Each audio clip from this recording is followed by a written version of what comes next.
Puis, est-ce que vous êtes enrôlé volontairement? Absolument. OK. Quand je me suis enrôlé à Longueuil, ils m'ont demandé, est-ce que tu t'enrôles volontairement ou bien est-ce que tu veux pas? J'ai dit, bon, je me suis enrôlé volontairement. Je suis prêt à voyager un peu.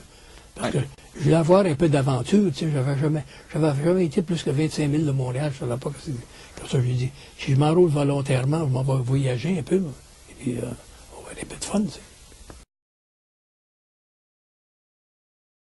Puis je me rappelle, moi, quand on a rentré en Hollande, on marchait sur une route, mon régiment, mon peloton, le soir, la nuit, à 10 heures le soir. Et puis, on est arrivé dans un petit village. Et puis, il y avait des enfants, là. Puis, on s'est mis à parler aux enfants, en français, puis en anglais. Puis, les enfants ne nous comprenaient pas. Les enfants nous parlaient en hollandais, puis on ne les comprenait pas non plus. Comme ça, j'ai dit à mon officier, j'ai dit, on doit être arrivé en Hollande parce qu'on ne comprend pas les gens, parce qu'en Belgique, on n'avait pas de problème, puis en France, tu sais. Comme ça, en traversant, en arrivant dans ce village-là, là, on savait qu'on était rendu en Hollande. Puis, quand vous êtes arrivé, dans le fond, en Hollande, c'était quoi la réaction des civils? Est-ce que... Mais quand on rentrait dans les villages, souvent, il fallait se battre contre les Allemands pour libérer les Allemands. Puis, pas longtemps après qu'on avait libéré le village, là, les Hollandais, ça sortait des maisons. Comme en France, là, comme en France, mais en Belgique. Les femmes sortaient, puis les gros hurrahs, puis etc. Puis les enfants.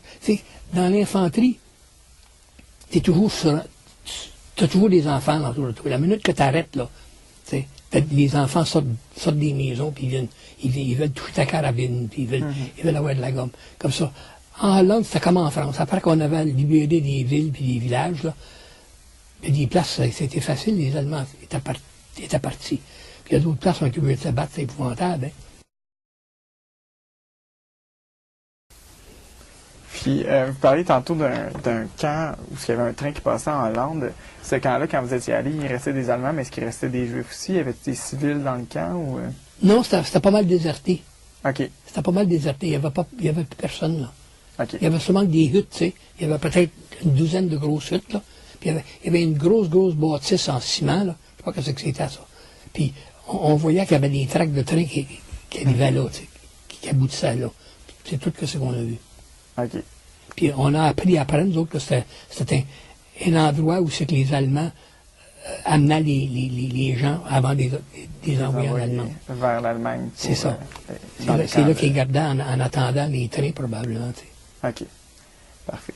Et puis, quand vous avez libéré des villages, avez-vous croisé des Juifs qui étaient cachés ou non. Non? OK.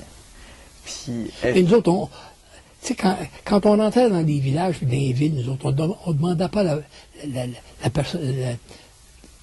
Es-tu un Juif ou es-tu un Hollandais? On ne s'est pas intéressé là-dedans. Okay. La chose qui nous intéressait, nous autres, c'est est-ce que les Allemands sont encore ici? On demandait ça aux gens. Est-ce que les Allemands sont encore ici? Mais où c'est qu'ils sont? Parce qu'on va aller chercher. T'sais. On rentre dans des villages. On a rentré dans un village, je ne me rappelle pas le nom du village, où c'est que les Allemands avaient rentré la journée avant. Okay. Et puis, les villageois pensaient que c'était les Canadiens qui étaient rentrés là, on n'était pas loin. Puis les Allemands, quand la population civile a sorti des maisons pour embrasser les Canadiens, ils pensaient que c'était les Allemands. Les Allemands sont tirés dessus. Ils ont tout mitraillé la population civile dans ce village-là. Puis on a rentré, nous autres, le lendemain, puis ils nous ont expliqué ça, tu sais, que les Allemands avaient rentré dans le village, hein, puis les Hollandais pensaient que c'était nous autres, c'était les Allemands. Puis ils avaient mitraillé beaucoup de gens, tu sais. OK. Puis les gens, quand vous arrivez dans les villages que vous libériez en Hollande, de quoi avaient l'air les gens? Est-ce qu'ils étaient en santé ou est-ce qu'ils étaient...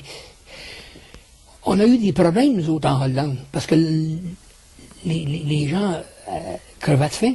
Okay. Et puis, nos cuisines, nous autres, on avait des cuisines mobiles qui nous suivaient. Hein. Puis quand on avait une chance, nous autres, on allait vers en arrière, on prenait chacun notre tour pour aller en arrière pour manger dans la cuisine, tu sais. Et puis, nos cuisines, nous autres, là, quand on s'enlignait pour manger, là, si on était 25 soldats, il y avait 25 civils hollandais dans la ligne avec nous autres. OK. Puis, quand la guerre a été terminée, comment vous sentiez-vous? Puis, comment vous avez... Quand je suis revenu au Canada, moi, c'était une grosse pesée ôtée sur mes épaules. T'sais, je me rappelle, moi, quand j'ai débarqué du train ici à Montréal, moi, après la guerre, c'était un feeling fantastique. Avoir servi ce combat, avoir tué des gens, avoir été blessé proche de la mort, avoir fini avec ça. T'sais. Quand je suis retourné à Longueuil, moi, pour laisser des forces, 3-4 jours après je suis revenu, ils m'ont demandé, veux-tu rester dans l'armée, veux-tu devenir un soldat? J'ai dit, je ne veux pas rien savoir de ça.